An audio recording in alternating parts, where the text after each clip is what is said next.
Welcome to the Natural Health Podcast, where we explore the depths of holistic health, uncovering the interconnectedness of our emotions, mind, body, and spirit. This podcast is dedicated to individuals who are on a quest to uncover their truth, understanding their genetic and spiritual DNA, and learning how to harness this knowledge to achieve optimal health. But this isn't just another health podcast. Natural Health Podcast is here to ignite a spark of hope within you, reminding you of your innate potential for greatness. You are pure love, capable of living life to its fullest potential. Are you ready to embark on a transformational journey to achieve optimal health? In today's episode, we have Stacey here.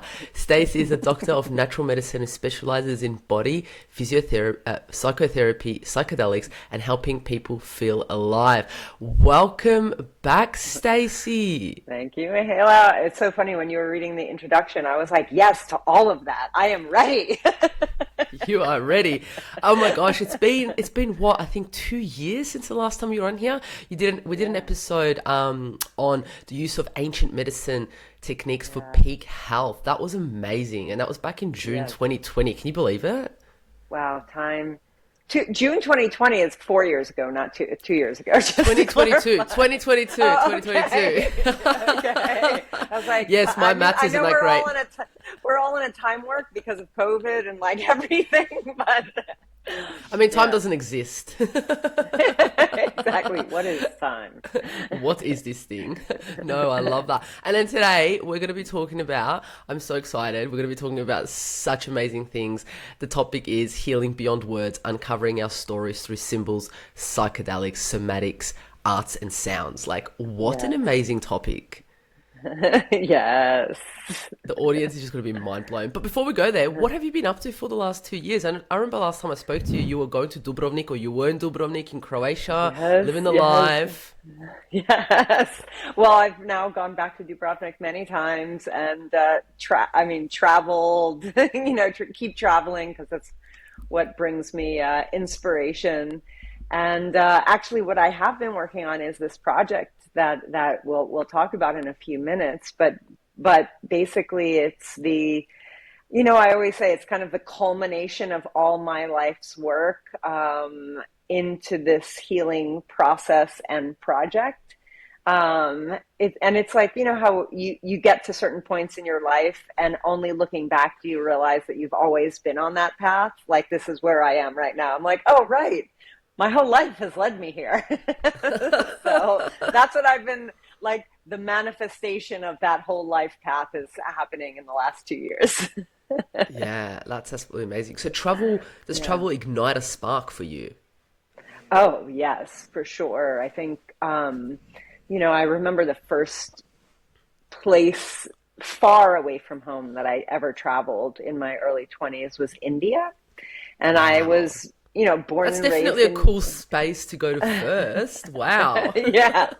And I had been to the Caribbean islands and stuff like that. But being from New York, it's always like black and white in New York, yes and no. And the first time I went to India, it was yes and no and maybe. And sometimes yes meant no and no meant yes. And then it was all the colors in the world.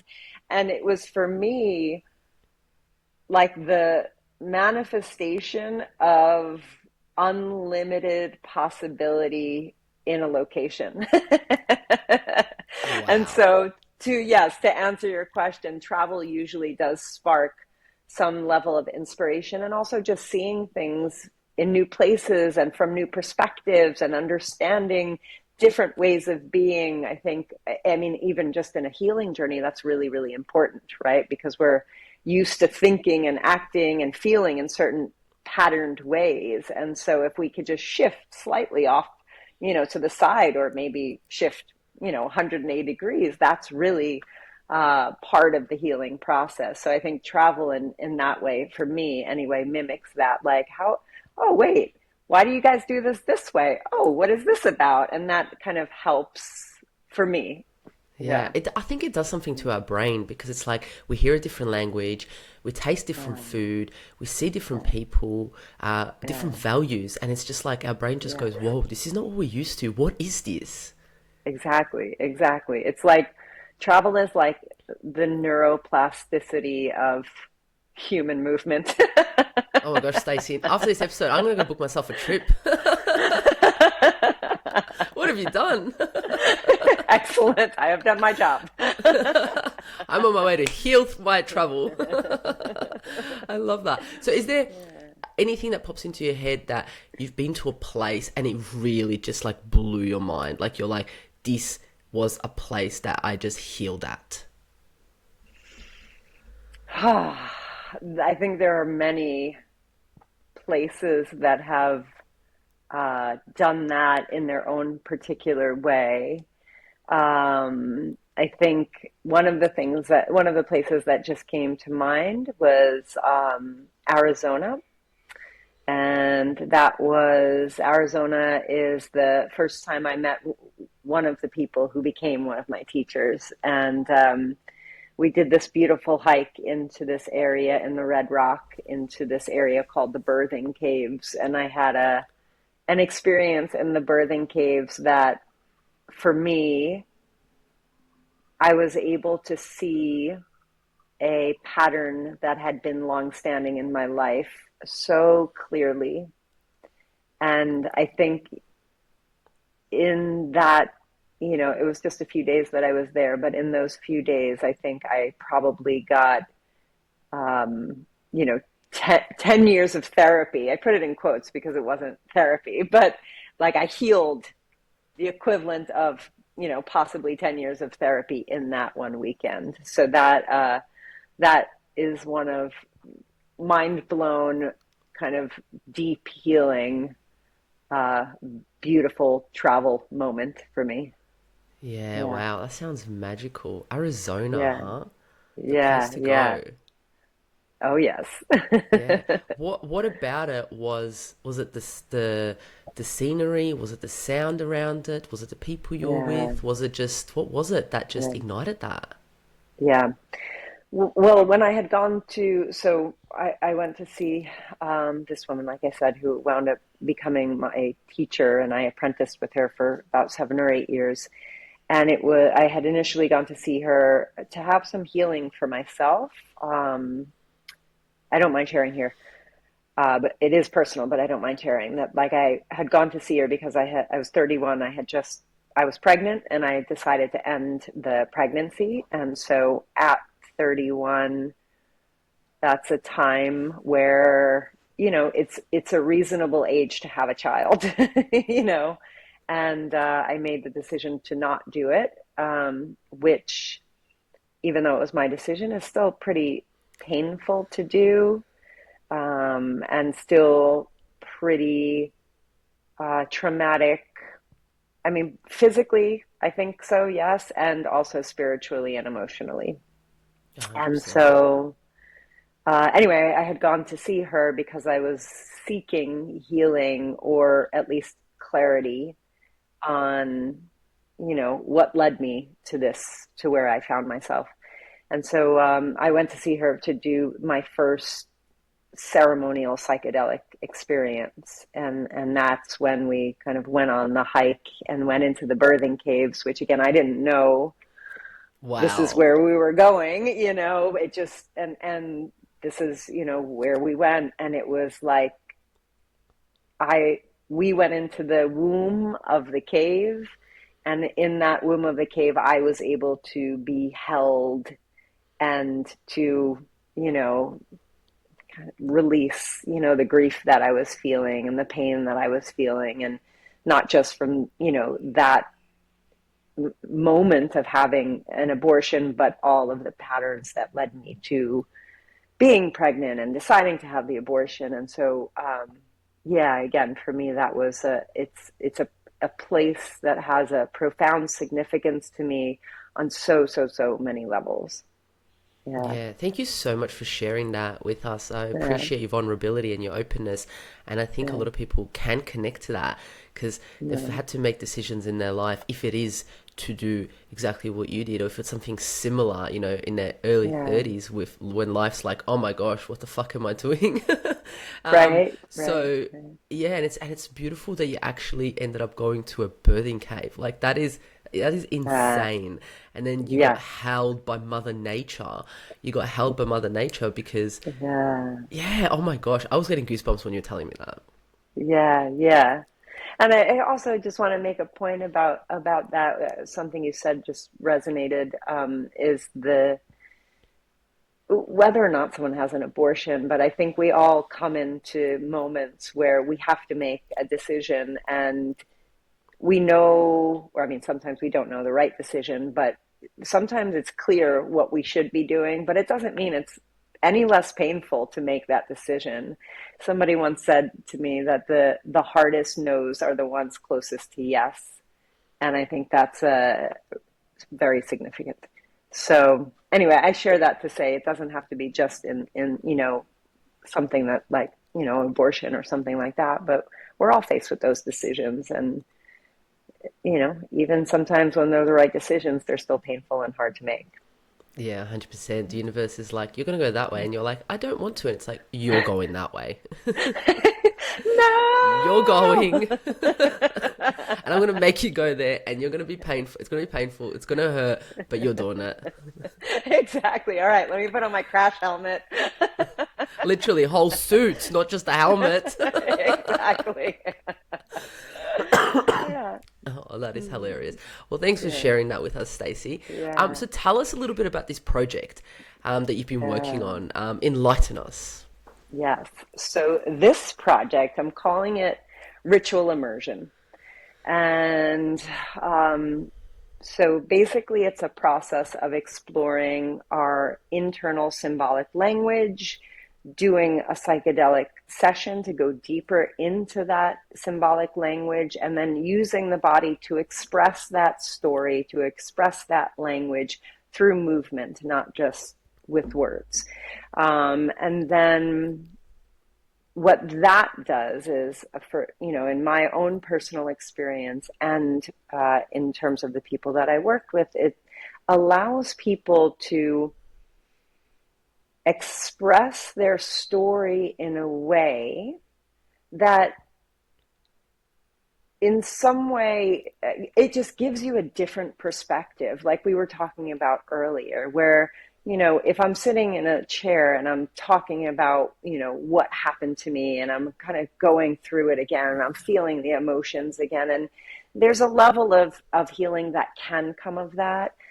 But working with the symbolic language of the mind, and working with psychedelics, and working with somatics and movement, it allows the body to kind of process those things in a way that I find hits much, much deeper. Does that make sense? Yeah, 100%. I mean, look, Yeah. the usual therapy that people have with stories or trauma when things happen is you sit down with a counselor, psychologist, psychiatrist, an individual, a therapist, whoever it is, and you talk about it. You use words, and you're sitting in a chair where you're not moving, in a room that might be not so well lit, may not be warm, may be cold. It's not really the most comfortable room situation scenario that you put in to express this thing called trauma or your stories, and you may not even feel safe in that room sometimes, because that room may just be kind of like you're boxed in, you're not in nature, you're in this room that's just got like concrete and things like that. So what you're saying is it kind of makes sense, right, to move, to have sound. So what are your thoughts on how is it like different, the words coming out and using all those techniques that you're using? Yeah, so the words coming out versus the techniques that I'm kind of bringing into this process is that words can, I can tell you my most traumatic experiences, but I personally will dissociate. So I'll be able to Yeah, say it, but wow, that's a I'm not huge accessing one. anything. Right. So I'm not actually accessing anything, and I can understand why I do this and where it comes from, but and that's useful, right? To understand where my patterns come from and why I do this, and bringing awareness is useful. However, it doesn't always slash ever change anything necessarily, right? I still might get triggered when X, Y, or Z happens.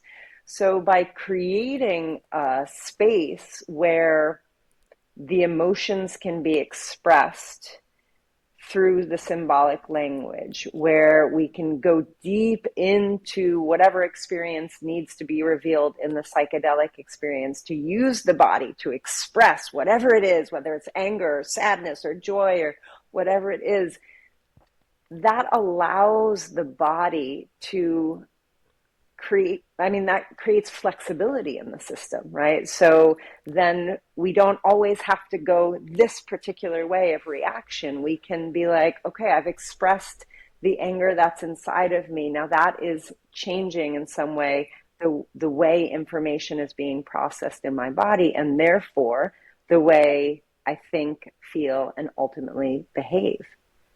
Yeah, I have That so many makes questions. sense? Let's just go Yeah. back to disassociating, right? That's an Yeah. interesting keywords that you mentioned right there. So a lot of Yeah. people can sit there and go, look, I've been through this, I've been through that, this is what's happened to Right. me. And they just monotone just say it. And it's Right. kind of like, yeah, you said that disassociate. Why? So people are able to talk about it or talk about their trauma, but they're disassociated. Why do you think that happens?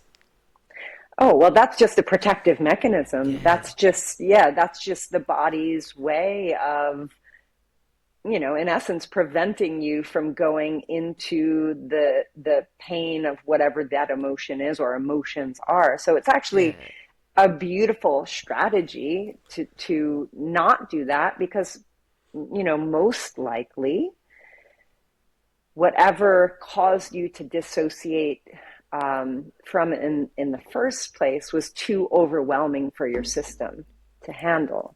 So that, okay, well, if it can't handle it, well, guess what? If I go out here, then I don't have to handle it. so is you that why know? maybe talk therapy hits a plateau? I mean, that's one of the reasons I think Yeah, that talk therapy hits a plateau is because, talking, I mean, I'm sure we've all seen the, conscious versus subconscious picture of an iceberg, right? So talk therapy gets to the tip of the iceberg. I mean, I don't want to, shit talk therapy because I know it can sometimes get you to some of the roots. More likely, though, your nervous system, which is always trying to keep you safe, is going to try to get you to not go into those places that it believes is overwhelming, even though it happened a long time ago. In this present moment, it's still behaving in the same way. And so I believe, again, I think there is a use to talk therapy, and I have seen it go into the roots. And I also believe it's limited in terms of overall healing. yeah, yeah, Yeah, 100%. I mean, it has a yeah, space, definitely, and I'm pretty sure yeah. individuals have had some amazing breakthroughs with it. But this is just Right. what you're doing is just different. Tell us a little bit more Yeah, about these symbols. I want to know more about this. yeah, yeah. So symbols. So I mean, our subconscious mind does not speak in language, in verbal language. It speaks in symbols. So you'll see in your dreams. That's like the most clear sign of when your nervous system is speaking in some way. It's just creating a story with images, with feelings. I mean, sometimes there is dialogue in dreams, but mostly it's, you're seeing the symbolic language of the mind. True, So there's that's not much dialogue in dreams. When I actually think about it, there's not yeah, much dialogue. yeah.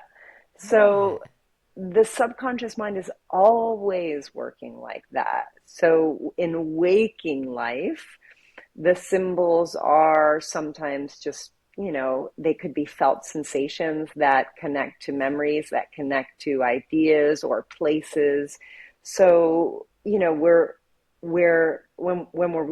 I'm working with symbolic language, I'm looking at dreams, but I'm also looking at, well, for example, if someone has pain in their shoulder, well, what does the pain look like? Does it have a texture? Does it have a color? Is it, see-through? Is it opaque? Does it have a shape? What does it remind you of?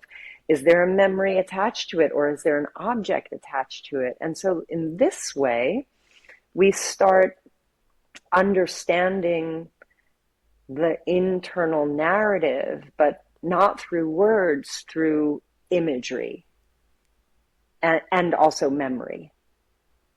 I That love makes that. sense? Yeah, I Yeah, love the question of, does the shoulder pain have a memory? I haven't yeah, heard that one before. I've heard the colors, I've heard the yeah, smell, I've heard the so forth, but does it have a yeah. memory attached to it? That's an interesting one. Yes. I mean, that's very interesting because when we're dealing with chronic pain, more often than not, there is a memory, if not a few memories, in that body part. So, so yeah, that's a very, very interesting one to Yeah. explore. So, Yeah. for example, can you give us an example of an individual or someone that you've worked with that you've gone through and you've spoken about these type of things like colors, memories, symbols? What Yeah. that looks like? Yeah. So I'm thinking of one of my clients, actually, it was in a psychedelic experience. This is a very synchronistic story, which I'll share after I finish. But we were doing a ceremony, and she started feeling a lot of pain in her womb, and we were exploring. I mean, the pain itself, right? What is it trying to say? What is it trying to tell us? And then it was connected to a memory, which is the memory of a birth that she lost, that she never was able to really grieve. And so she kind of had a miscarriage and kind of literally next day carried on, didn't do anything to, grieve the loss or, process it in any way. She just kind of carried on as if nothing happened. And this was, probably 10 years earlier than when we were doing our session. And so she realized that the pain that she was feeling was the memory, not just of the miscarriage, but the memory of lack of acknowledgement of what happened. And so that was a significant thing where we were able to then, honor the miscarriage, honor that, spirit that was there for a little while and decided to not be there for whatever reason, and also to acknowledge the pain that, my client was holding on in that area. And then the other synchronistic part is uh, she got pregnant. This is like many years later. She got pregnant and she called me to tell me while I was in the birthing caves. Get out. Yeah. Yes. So that was like, Oh you my know, gosh, goosebumps all over my body. What? yes. Yes. So that was, 15 years earlier from my experience in the birthing caves. Then we did our session probably, you know, 12 years after that. And then 3 years after that. So it was all kind of perfectly aligned, if you will. What a beautiful story. And I love Yeah. that you were able to guide her through that. I mean, through Yeah. that so-called not being acknowledged, not being able to Yeah. grieve. And I guess that's what kind of Mm, happens, and not just to females, but males or humans here is yeah. we go through something and we just go, yep, no, that's all good. Let's just carry on. I need to continue to my life. I need to attend to my kids, my partner, my work, myself. Mm-hmm. And you Mm-hmm. just carry on. And then a few months later, it kind of hits you and you go, whoa, I didn't grieve Mm-hmm. that. Mm-hmm. Mm-hmm. Yeah, and then when it does hit you, oftentimes you're like, well, that was so long ago. I can't, stop and grieve it now. And, so you just kind of reinforce that, I mean, it depends on the belief that's there, but that I don't have the right to take the time for myself, to grieve this process or something along those lines.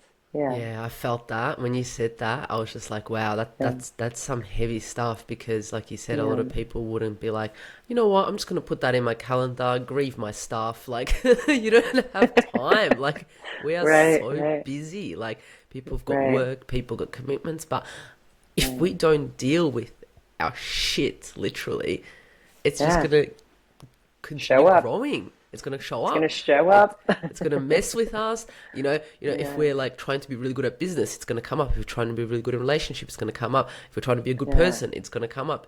All right. around, it's gonna be like, "Hello, I'm still here." Yeah, exactly, exactly. Yeah, yeah, Yeah.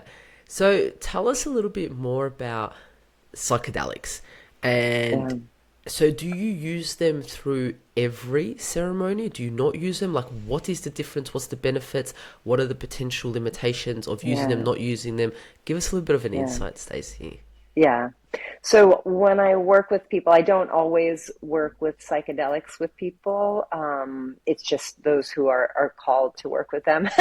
It would be funny if I just forced drugs on people. Take this. Now No. take it and you will be healed. Exactly. Um, no, so not with everyone, only those who are called to do it within this process of ritual immersion. That is for sure a component of it. So I have to obviously make sure people are wanting to do that.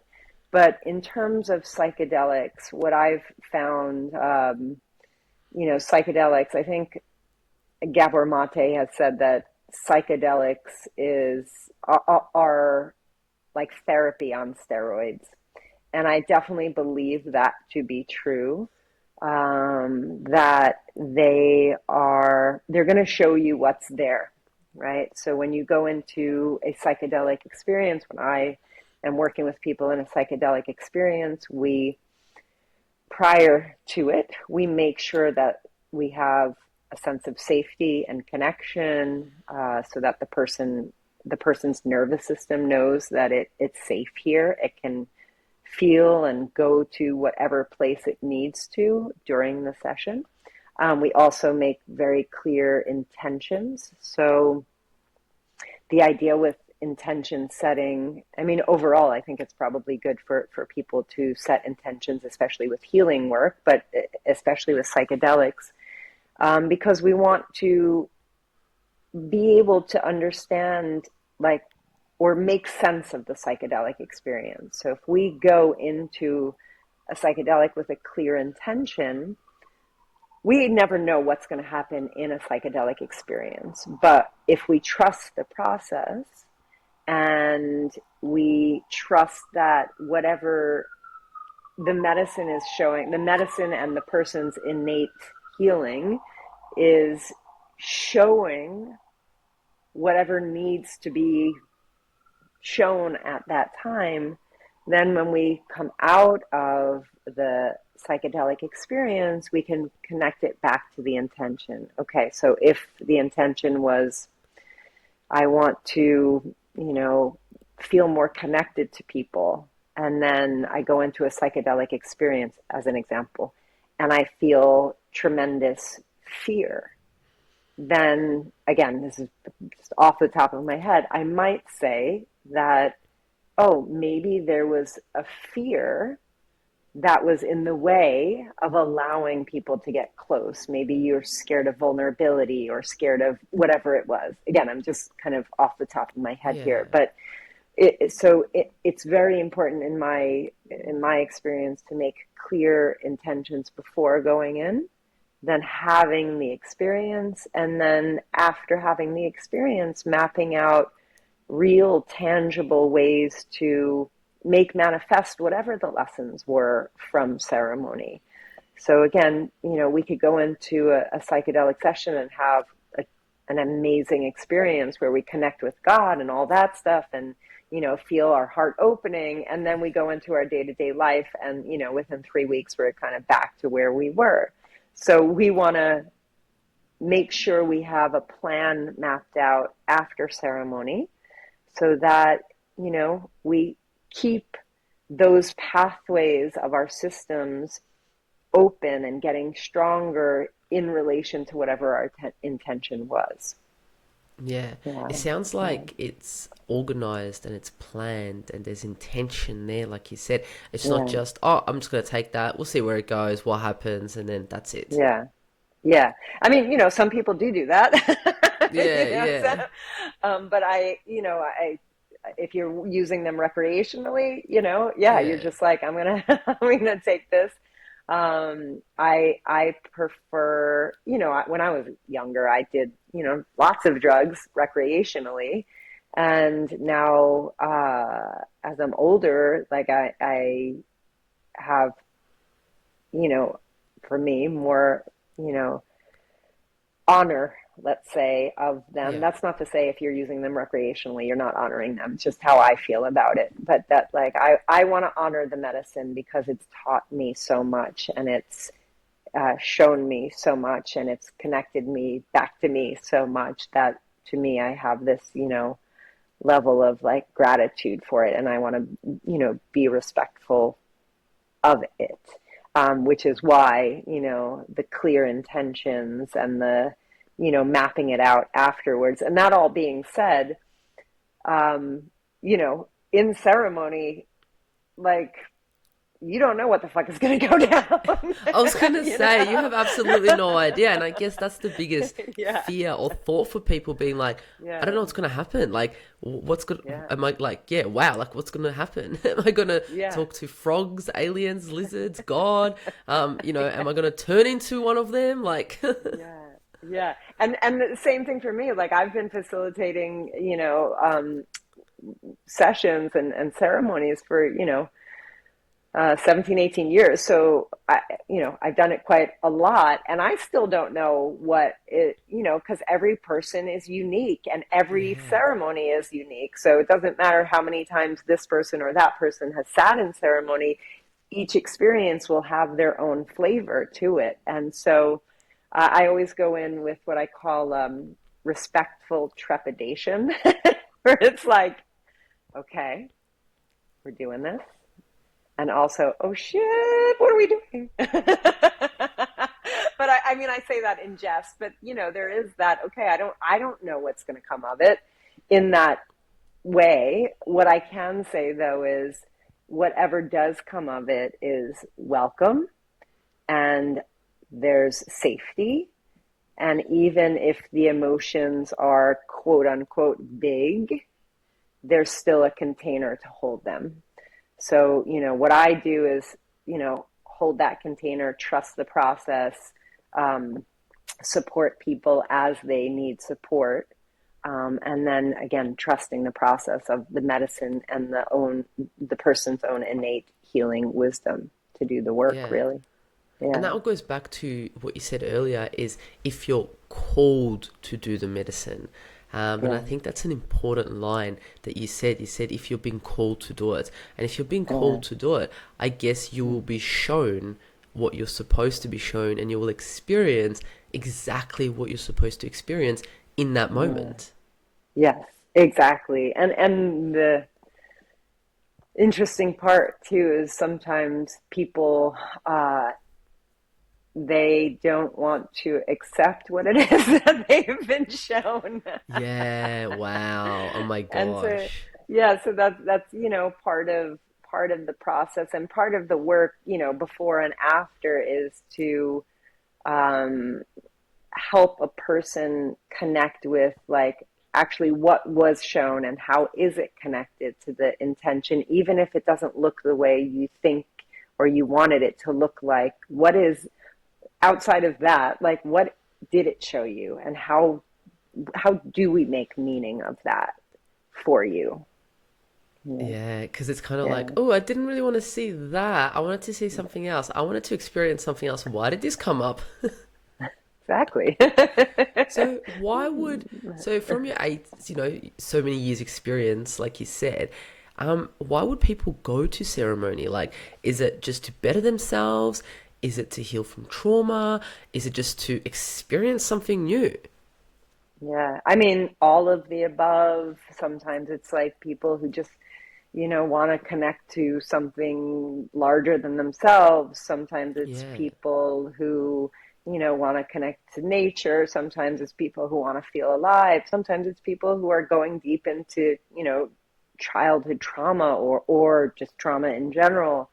So it really is dependent on the person, and what, I want to say what their presenting issue is, but sometimes it's not an issue. Sometimes it's like everything is great. I want to feel more connected. I want to feel more alive. And that's not an issue. It's just, Yeah. whatever is presenting to that person that they're, wanting to explore this type of work. Yeah. Yeah.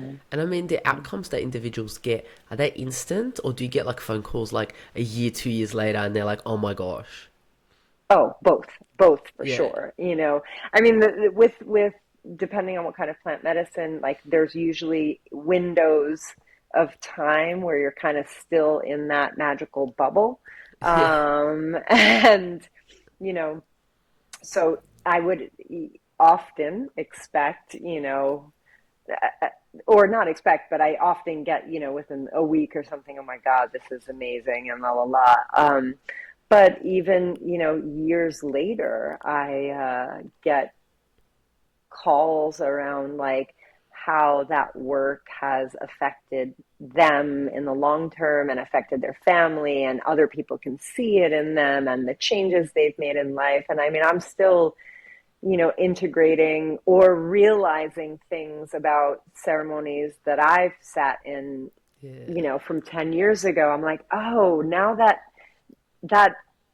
I went to a deeper level of understanding from something 10 years ago. So it's always just like healing. It's always a process where, you go around and then you see the same thing, but it's from a different perspective. And that's kind of how the ceremonies go as well, where it's oftentimes there's immediate things that someone will feel and experience, and then, years later. Yeah. Yeah. Here's a question. Do you reckon individuals are able to go deep into this healing without psychedelics? Oh, yeah, for sure. I mean, I will say that I feel like psychedelics are a great tool to do that, because you can't, once you've taken the medicine, you kind of can't avoid it. You're in it, So that's one thing about psychedelics. But I do believe that there are other ways of doing it. For example, working with symbolic language, working somatically through movement, through physical expression, Can we talk more through about that? The somatic, the movement.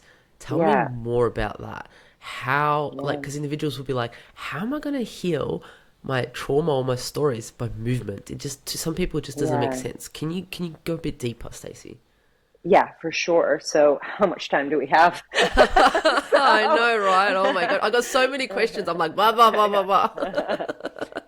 So, um, how do I put this? So basically, the idea with um, how to use your body to, work through emotional states or traumas or things like that is that when we have experiences that are chronic and or intense during developmental times, they get locked into the tissue, posture, and musculature of the body. And therefore, by looking at someone's posture and their movement, you could kind of understand what some of their, underlying beliefs are, what some of their underlying emotional patterns or thought patterns would be. And I'll give you an example. So if you see a person, so I'm sitting up right now, if you see a person that's kind of just, I don't know if you can tell because this is But if you see a person who just kind of, Hunched down. yeah, do you get a sense of like they're kind of defeated or like they've collapsed or given up or, or if you see someone that's very, very upright, that might also say something about them. In fact, it does say something about Yeah. them and their beliefs. And so anyway, I share all that to say that like our body is constantly expressing through its posture and through its movement our state of being. And oftentimes we're not aware of what our body is expressing. Now, we can then look at the posture and look at the movement and see what it can do, what it can't do, where the tension is, where it's like flows or where it's really contracted or where it's collapsed. And we can start moving it in new ways. And when we move it in new ways, then we're literally giving the body new information. When we give the body new information, we're changing the way the nervous system is processing things. When we change the way the nervous system is processing things, it changes or affects our biochemical makeup. Our biochemical makeup we experience as emotions. So again, that goes on to this kind of layered thing where we can work through the body to change the nervous system, which is connected to our thought patterns, to change our biochemical makeup, which is connected to our feeling patterns. And therefore, we change the way we are. We change the way we're being. Does that make sense? So much sense, so much sense. Yeah. And, we always hear people say, people who are hunched down, aren't as confident, got to put your back up, your spine, and so forth. And it's interesting, but even like the way people talk, the way people walk, how loud they talk, how fast they talk, the breaks they take, the eye language, body language, like this is like amazing stuff. And I guess, like you said, our body holds onto these memories that we've been through, and it's all expressed in our body. Someone doesn't even have to say a word. You see them and you're like, okay, I kind of get a picture of what your vibe is. Yeah, exactly, exactly. And I mean, it's so interesting that you say that because I mean, I've been trained in this way to look at people's posture to understand it. But even if you don't have training, you can sense it. Your nervous system is picking up on it. We're all designed to, sense other people. And so you can just kind of get a sense of someone, even if you don't exactly know what you're looking at, you can still feel it in your body. You could be like, oh, that person's sketchy. I'm going to stay away from them. Or, Yeah. so you can, we're Energy, it's the designed to do energy. this. Yeah, exactly. Exactly. Yeah. And then I Yeah. love how you take it the step further and you go, all right, I'm gonna get the body to move in a different new way.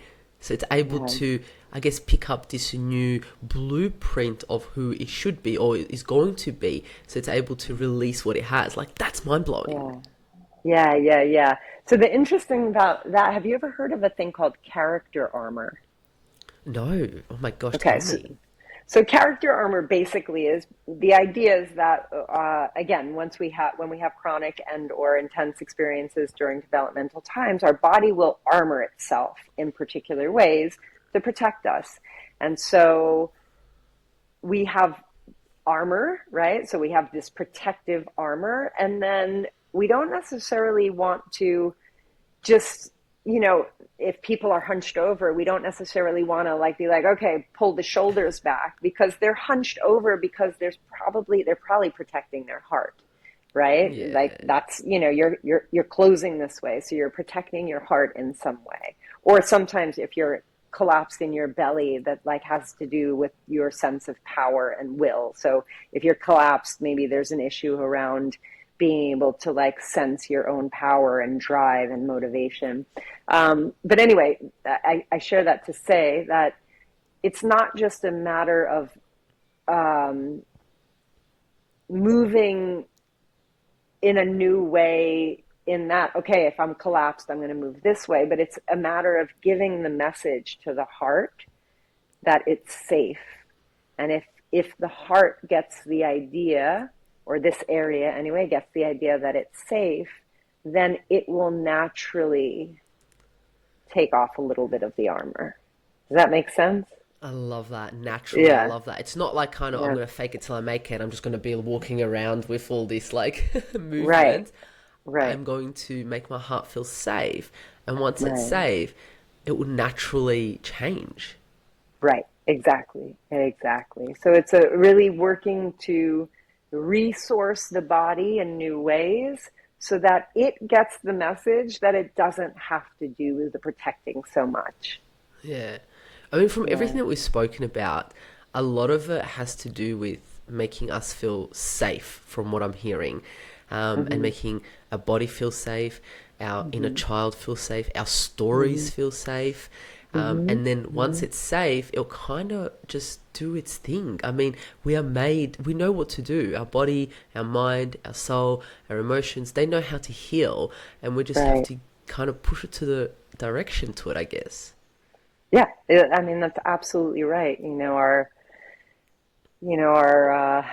all the things that make us, you know, not healed or whatever you want to say, uh, you know, usually are have something to do with not feeling safe, whether it's not feeling safe to say what I need or say what I want or or to connect with my sense of power or to give my opinion or whatever it is. There's Once you create that level of safety so that the person can step forward and say, well, this is what I need, then that in itself is the healing. Yeah. And Yeah, for individuals to actually say, this is what I need, yeah, can, that's a lot. A lot of people don't, there's this huge blockage of being like, I'm going to tell someone what I need. That is so right, vulnerable. That is so right. open. I'm opening everything up of myself to Mm, maybe potentially get crushed. yeah, yeah. And another one like that, which I mean, I am guilty of very much so, is asking for help. Yeah. So many people have, Yeah. issues around. And I mean, I know from my own personal experience, yeah, asking for help. Well, if I need help doing something, then I don't really matter. And asking for help leaves me very vulnerable to, possibly dangerous things. Again, I know that's not true in my present day life, but there are parts of me based off of previous experiences that have felt that in the past. So ask for help? No fucking way. Yeah, I was, you know what? I was just Yeah. about to go into my mode and be like, "Well, Stacey, what color does that look like? Is it transparent? Where are you feeling it, Stacey? Exactly. Exactly. What memories associated with that?" That is so Yeah. funny. No, I love that. Um, it is absolutely amazing that you shared all that with us. Yeah. The one thing that I wanted to talk about is, okay, Yeah. so you guide individuals, and you're the shaman. You guide them through this ceremony. Mm. Can, without the psychedelics part, can individuals somehow do something themselves, through movement, through symbols, through sound, um, to, I guess, rewrite these stories or help them with their trauma? Is there something that individuals can do by themselves? Oh, yeah. I mean, yes. I'm going to say two parts. I'm going to say Yes. yes, and I'm going to give you some ideas of that. And I'm also going to say that, our wounds happen in relation to people, usually our primary caregivers when we're kids, or, whoever whoever it is later in life. And real healing also happens in relationship. So that's not to say it has to be like a therapist or something like that. It could be with a friend. It could be with a partner. It could be, in a dance group. I don't even know, but just being aware that the wounding typically happens within connection with people or within relationship to people. So the real test for me is, can you do that in relation with someone? Because that, again, creates that safety and that relational dynamic.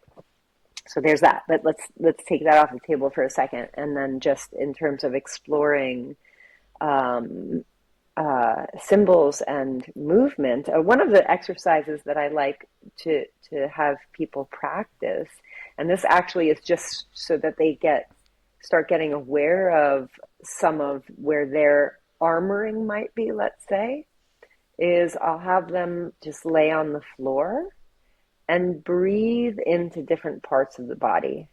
So breathing into the shoulder, breathing into the chest, breathing into the back, to other shoulder, breathing into the upper back, and going through the body. And of course, we're not technically breathing into our feet, but we don't have lungs in our feet, but we can connect with the different parts of our bodies mindfully and breathe into that body part.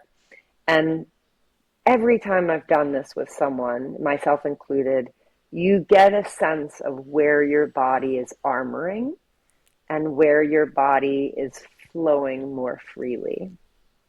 And so that's a way that people can start understanding their patterned tension spots, or their patterned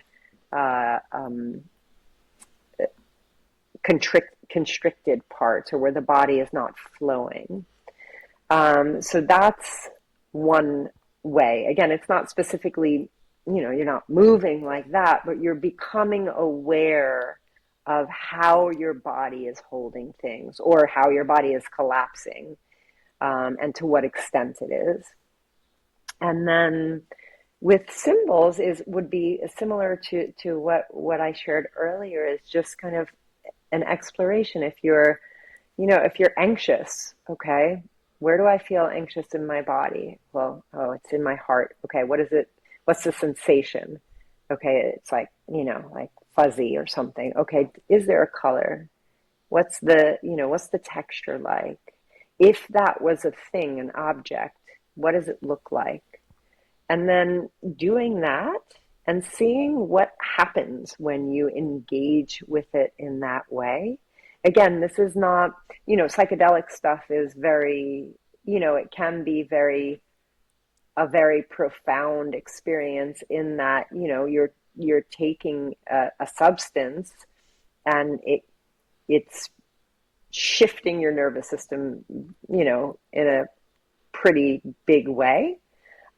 These working with symbols and working with movement are a little bit more subtle, but they're not always subtle. Like sometimes you'll access a pain point through a symbol, and all of a sudden you'll have a realization of something, and I felt immediately something shift. That doesn't mean it's going to heal right away, but you could feel that there was a connection that was made in some way, and maybe it doesn't even make sense to your mind, but your body in some way recognized something. And then again, going back to this idea of trusting the process, you don't need to always make sense of it. Just trust that the body and the self knows, your essence knows what to do. Yeah. I love that. So what I'm hearing is laying down, breathing into parts of your body, seeing where the blockage may be, and then just being curious, not judging it, not trying to make sense of it, but just be curious and be like, what is this? What does it feel like? What does it look like? What memory is associated? What color is it? Is there a sound? Is there a smell? And just being through it and letting it be. And when you come out of it, I guess you may feel like, not much happened. But like you said, you trust the process, and then days go on and you're like, I'm dealing with things a bit better. I'm processing a little bit. I'm sleeping better. My pain might be less. And it's just profound. Yeah, exactly. And just remembering it's, the consistency of doing things, like what I was saying with plant medicine. You can do it once off and have an amazing experience. And then if you go back to your old patterns of doing things, you're back in your old patterns of doing things. So with this stuff, there are subtle changes, sometimes profound changes, but that when you do it consistently over time, that's when the real magic happens. Yeah, I love that. So, Stacey, you shared some absolutely amazing information with us today. Yeah, You're raw and thank you. vulnerable. You shared your Yeah, knowledge, your years of experience. yeah, I'm really, really thankful for that. So, some thank listeners might be you. listening and be like, I want to do this. I want to get involved. I want to be able Yeah, to attend a ceremony, or I want to get in touch with Stacey to yeah, heal and be a better person. So, how do they do that? Like, what can they do? How can they get in yeah. touch with you? Yeah, so they can visit my website, which is stacyberman.com, or my email, stacy@stacyberman.com. And Stacy is Stacyberman. Most people put an E in my name, and that's one of my pet peeves. So yeah, Amazing. just reach out to me on my website or email or Instagram, Stacy Berman PhD, and you can find me there. And you've got a full program happening, is that Yes. right? A program coming on? Yes, yes. So in March, so I'm wrapping up this recent process of ritual immersion, and the next one will start in March. It is a 3-month intensive. So for 1 month, we do the symbolic exploration. Then we do a psychedelic ceremony. We work on integrating those two experiences, and then we go into the somatic exploration. And with that 3 months, what we also do is we work with a visual artist and a sound artist to create the actual the visual scape of the person's narrative and the soundscape of the person's narrative. And the idea, Wow.